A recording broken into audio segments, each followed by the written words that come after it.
जय हिंद दोस्तों। हम लोग पढ़ेंगे आज से आरपीएफ कांस्टेबल का प्रीवियस ईयर क्वेश्चन का जीके जीएस, जिसमें 50 क्वेश्चन है जीके जीएस का रहता है। और ये किरण पब्लिकेशन का बुक है। ऐसे कोई भी पब्लिकेशन का पढ़िएगा तो प्रीवियस ईयर क्वेश्चन तो सेम ही रहता है। चलिए शुरू करते हैं वीडियो को। वीडियो अच्छा लगे तो चैनल को सब्सक्राइब कर लीजिएगा और साथ में तैयारी कीजिए। चलिए ठीक है, वीडियो शुरू करते हैं क्वेश्चन 1 के साथ। निम्नलिखित में से कौन सा निचली भूमि क्षेत्र युक्त महाद्वीप है? तो इसका आंसर हो जाएगा ऑस्ट्रेलिया। निम्नलिखित में से कौन सा निचली भूमि क्षेत्र युक्त महाद्वीप है? ऑस्ट्रेलिया। ऑस्ट्रेलिया जो है विश्व के महाद्वीपों में सबसे छोटा एवं सबसे कम भूमि क्षेत्र वाला महाद्वीप है और इसे सबसे निचला, सबसे सपाट और सबसे शुष्क क्षेत्र भी कहा जाता है। किस मौलिक अधिकार के तहत बोलने और अभिव्यक्ति की स्वतंत्रता है? तो ये स्वतंत्रता का अधिकार, इसका आंसर हो जाएगा ऑप्शन 3। और स्वतंत्रता का अधिकार अनुच्छेद 19 से 22 में है।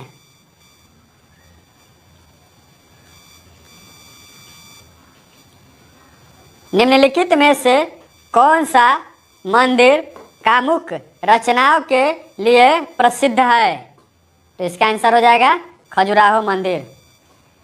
निम्नलिखित में से कौन सा मंदिर कामुक रचना के लिए प्रसिद्ध है? खजुराहो मंदिर।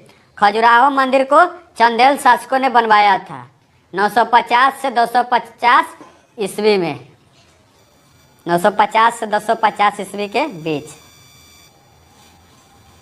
यदि द्रव माध्यम में केवल पानी है तो मिश्रण को डैश कहा जाता है? इसे संपार्श्विक मिश्रण कहते हैं। यदि द्रव माध्यम में केवल पानी है तो मिश्रण को संपार्श्विक मिश्रण कहते हैं।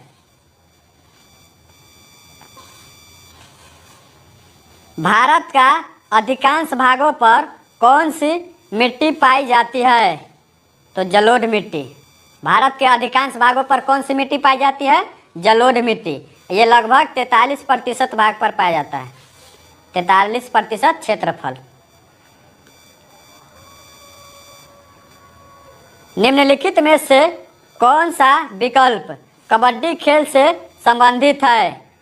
AKFI। इसका आंसर हो जाएगा ऑप्शन ए। कौन सा विकल्प है जो कबड्डी खेल से संबंधित है? AKFI।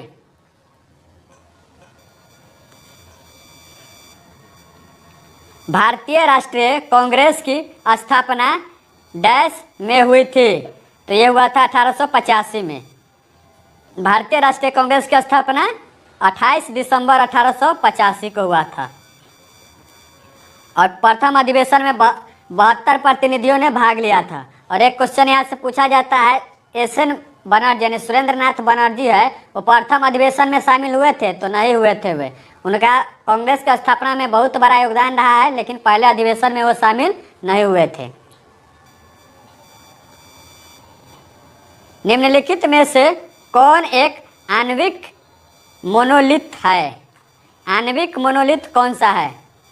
ले देखते हैं। ऑप्शन के हिसाब से इसका आंसर हो जाएगा आर्गन। और आर्गन का संकेत होता है AR और इसका परमाणु संख्या 18।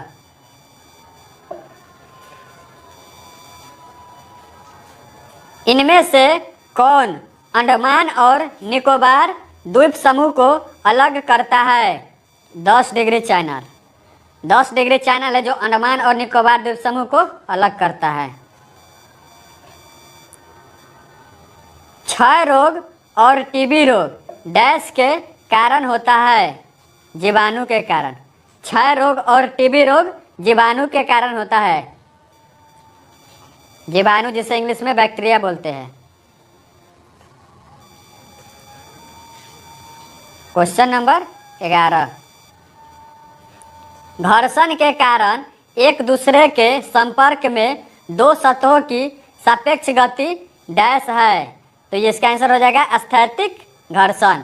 घर्षण के कारण एक दूसरे के संपर्क में दो सतहों की सापेक्ष गति को स्थैतिक घर्षण कहते हैं। कोलेरू झील डैश के त्रिकोण में पाई जाती है। तो ये गोदावरी और कृष्णा के, कोलेरू झील जो है गोदावरी और कृष्णा के त्रिकोण में पाए जाते हैं।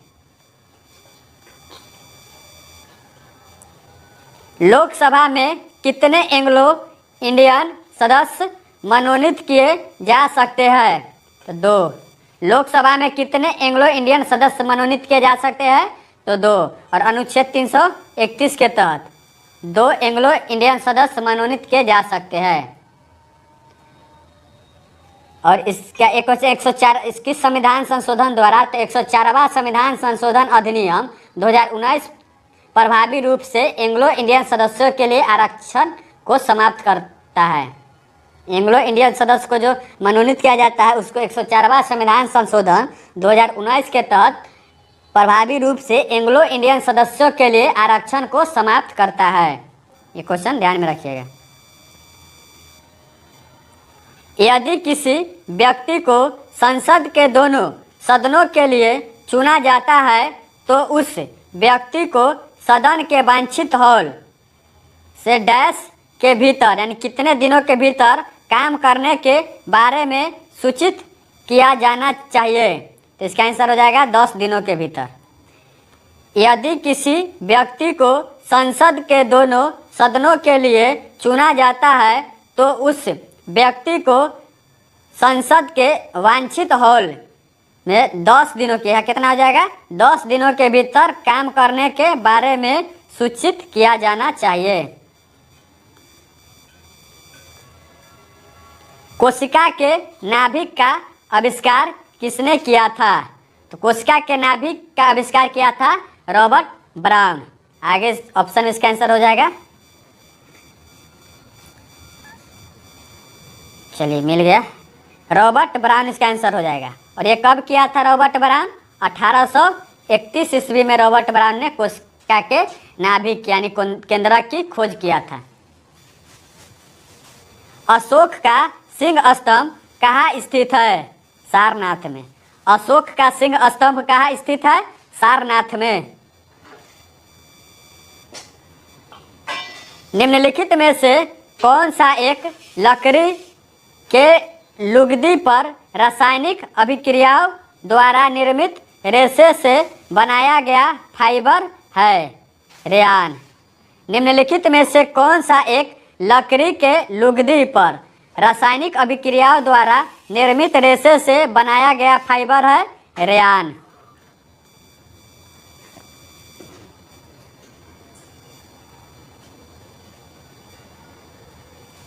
रियो पैरालंपिक 2016 में पहली भारतीय महिला पैरालंपिक पदक की विजेता दीपा मलिक ने कौन सा पदक जीता है? तो इसका आंसर हो जाएगा रजत पदक। रियो पैरालंपिक 2016 में पहली भारतीय महिला पैरालंपिक पदक की विजेता दीपा मलिक ने कौन सा पदक जीता था? तो रजत पदक। दक्षिण भारतीय मंदिरों के प्रवेश द्वार को डैश कहा जाता है? गोपुरम कहा जाता है। दक्षिण भारतीय मंदिरों के प्रवेश द्वार को गोपुरम कहा जाता है।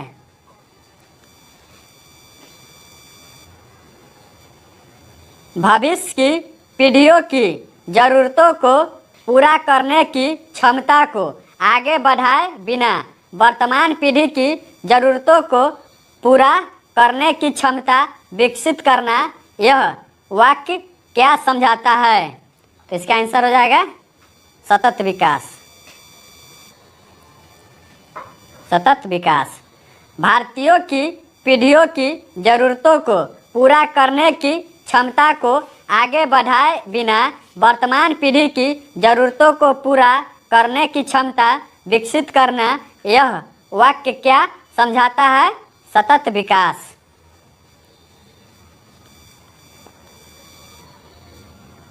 सापेक्ष घनत्व इकाई क्या है? यानी सापेक्ष घनत्व का इकाई, तो इसका कोई इकाई नहीं होता है। क्यों सापेक्ष घनत्व का कोई इकाई नहीं होता है? तो सापेक्ष घनत्व समान मात्राओं का अनुपात है। इसका कोई बीमा भी नहीं होता है और इकाई भी नहीं होता है।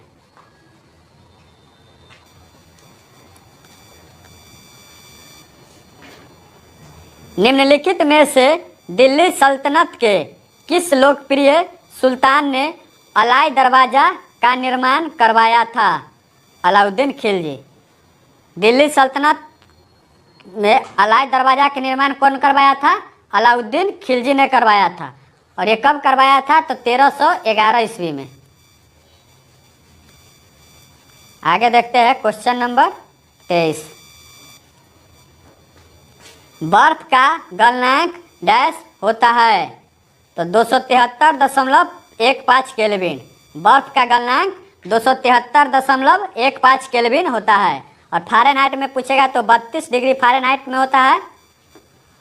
और सेल्सियस में 0 डिग्री सेल्सियस होता है। बर्फ का गलनांक फ़ारेनहाइट में 32 डिग्री फ़ारेनहाइट और सेल्सियस में 0 डिग्री सेल्सियस और केल्विन में 273.15 केल्विन। निम्नलिखित में से दुनिया का सबसे बड़ा झरना है? दुनिया का सबसे बड़ा झरना है एंजल फॉल्स। एंजल फॉल्स और इसकी ऊंचाई है 979 मीटर।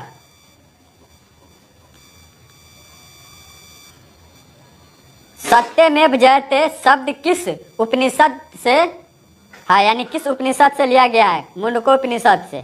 सत्यमेव जयते किस उपनिषद से लिया गया है? मुंडको उपनिषद से।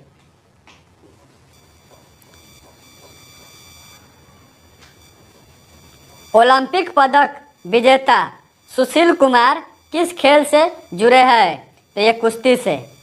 ये पहलवान है। सुशील कुमार जो है पहलवान है और ये कुश्ती से जुड़े हैं।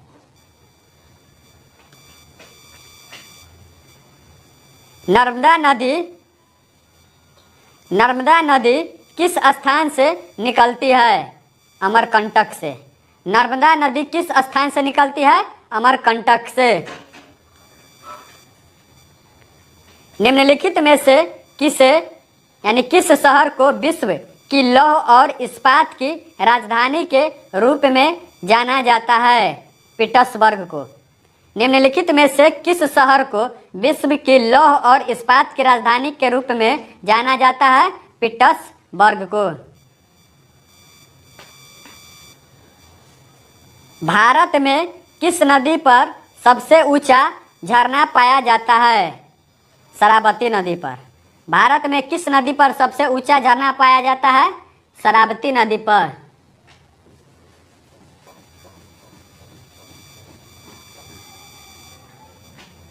मौलिक अधिकारों में समानता का अधिकार क्या है?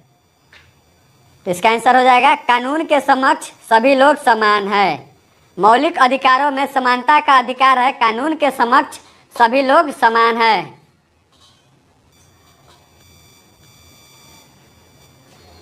महाबलीपुरम में प्रसिद्ध समुद्र तट का निर्माण किसने किया था? तो इसका आंसर हो जाएगा नरसिंह वर्मन द्वितीय। आगे ऑप्शन में होगा इसका आंसर।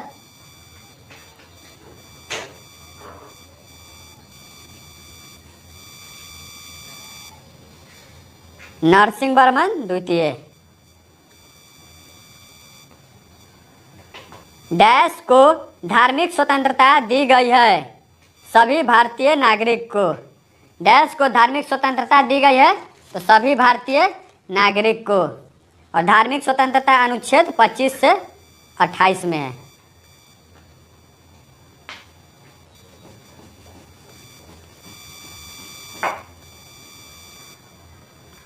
आगे है लाल मिट्टी का लाल रंग डैश के कारण होता है? तो फेरिक ऑक्साइड के कारण। लाल मिट्टी का लाल रंग फेरिक ऑक्साइड के कारण होता है। पहली सार्वभौमिक परिषद कब गठित की गई? 1893 में। पहली सार्वभौमिक परिषद कब गठित की गई? 1893 में।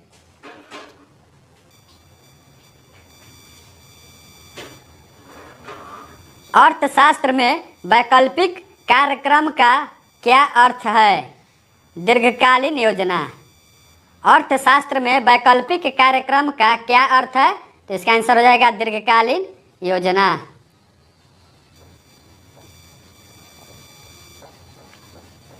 एक नर्तकी की कांस्य प्रतिमा कहाँ से मिला है? मोहनजोदड़ो से। और मोहनजोदड़ो की खोज हुआ था 1922 में रखाल दास बनर्जी ने किया था। और मोहनजोदड़ो का अर्थ होता है मृतकों का टीला। और मोहनजोदड़ो जो है सिंधु नदी के किनारे स्थित है। शुक्र अपने अक्ष के डैश से डैश के चारों ओर घूमता है। तो ये पूर्व से पश्चिम की ओर। सूर्य जो है सूर्य कहते हैं, शुक्र जो है अपने अक्ष के पूर्व से पश्चिम की ओर घूमता है। और एक और ग्रह है वरुण, वो भी पूर्व से पश्चिम की ओर ही घूमता है। शुक्र और वरुण पूर्व की पश्चिम की ओर यानी दक्षिणावर्त घूमता है। इसके बाद जितना भी ग्रह है सब पश्चिम से पूर्व की ओर। धर्मनिरपेक्ष राज्य का क्या अर्थ है? तो इसका आंसर हो जाएगा सभी धर्मों को समान रूप से देखना। धर्मनिरपेक्ष राज्य का क्या अर्थ है? सभी धर्मों को समान रूप से देखना।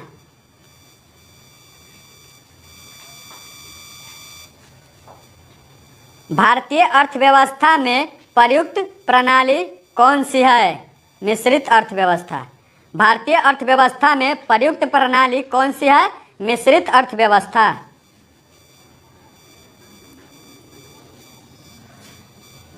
आगे देखते हैं। भारत के राज्य का राज्यपाल नियुक्त किया जाता है। तो ये राष्ट्रपति द्वारा। भारत के राज्य का राज्यपाल राष्ट्रपति के द्वारा अनुच्छेद 155 के तहत नियुक्त किया जाता है। और राज्यपाल जो होता है यही राज्य का कार्यपालिका का प्रधान होता है।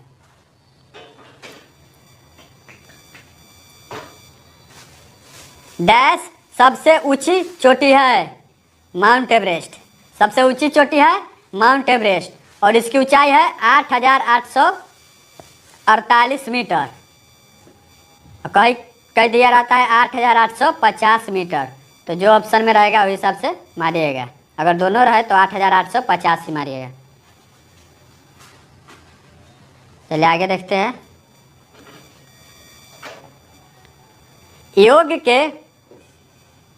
योग के प्रकारों में अर्धपदासन की स्थिति क्या है? तो इसका आंसर हो जाएगा आधा लीली। योग के प्रकारों में अर्धपदासन की स्थिति क्या है? आधा लीली।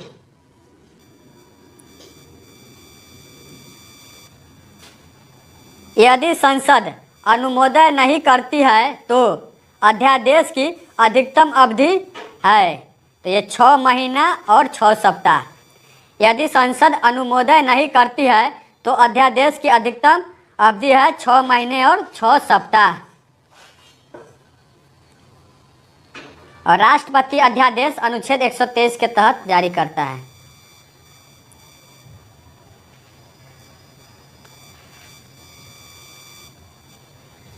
वास्तुकला में पंचायतन शैली डैश शब्द से संबंधित है? मंदिर से। वास्तुकला में पंचायतन शैली किससे संबंधित है? तो मंदिर से। इनमें से कौन सी फॉर्म आर्टिस्टिक जिम्नास्टिक से जुड़ी है? तो विश्व चैलेंज कप इसका आंसर हो जाएगा।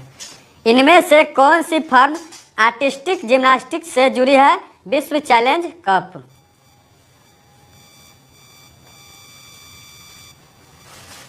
राज्य परिषद को डैश भी कहा जाता है? तो राज्यों की परिषद। राज्य परिषद को राज्यों की परिषद भी कहा जाता है। और राज्यसभा में सीट होता है 250 और राज्यसभा के सदस्यों का कार्यकाल 6 वर्ष होता है। और राज्यसभा में सदस्यों की संख्या 250 और इसका कार्यकाल 6 वर्ष।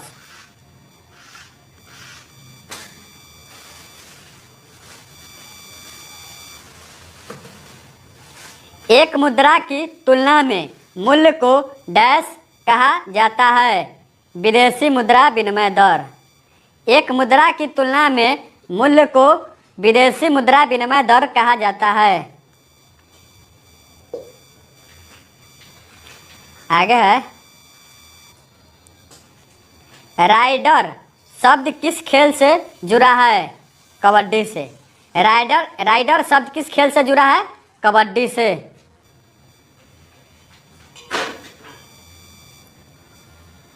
खजुराहो में कंदरिया महादेव मंदिर भगवान डैश को समर्पित है, भगवान शंकर को।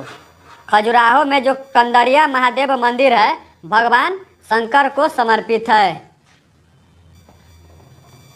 लास्ट क्वेश्चन है, वित्तीय सहायता डैश द्वारा नियंत्रित होती है, रिजर्व बैंक द्वारा। वित्तीय सहायता किसके द्वारा नियंत्रित होती है? तो रिजर्व बैंक द्वारा। ठीक है, क्वेश्चन खत्म हो गया। जीके जिसका 85 क्वेश्चन रहता है। अब नेक्स्ट वीडियो में अगला सेट का क्वेश्चन लेकर आएंगे। ठीक है, जय हिंद, भारत माता की जय।